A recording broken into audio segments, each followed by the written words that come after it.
Hey guys, welcome back. In this video, I'm going to show you how to unhide rows in Excel. Let's get started. Identifying hidden rows in a spreadsheet is generally easy. One noticeable indicator is the presence of a double line amidst the row headings. Another clue is a disrupted order of numbers, like this one, indicating that certain rows have been hidden. Typically, row numbers would follow the sequence 1, 2, 3, 4, and so on. However, in this scenario, we observe rows 7 appearing below row 3, implying that rows 4, 5, and 6 have been hidden. Now let's explore two simple ways to unhide these rows. Here's the first method. Begin by selecting the rows you wish to reveal.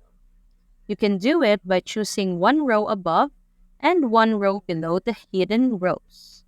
Right-click and locate the Unhide option, which restores the hidden rows visible again. These rows will now reappear in the on-screen table, and if you wish to print the sheet, they will also appear on the printed copy.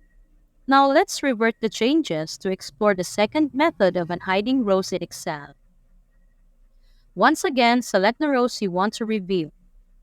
Following the same procedure as before, navigate to the Home tab, Cells section, choose the Format option, then Hide and Unhide from the menu, and click on Unhide Rows. Great job! Before we conclude, I have a couple of handy tips for you. If the hidden row is the first row, row 1, select row 2 first and then highlight the column headings above. This ensures you cover both sides of the hidden row 1, making it easily unhideable. Undo the changes to explore the second useful tip.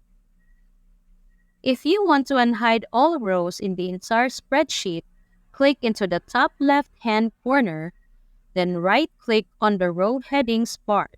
Select the Unhide option, and all rows in the entire spreadsheet will become visible. And there you have it. Thanks for watching. And if you found this video useful, don't forget to give it a thumbs up and hit that subscribe button for more content like this.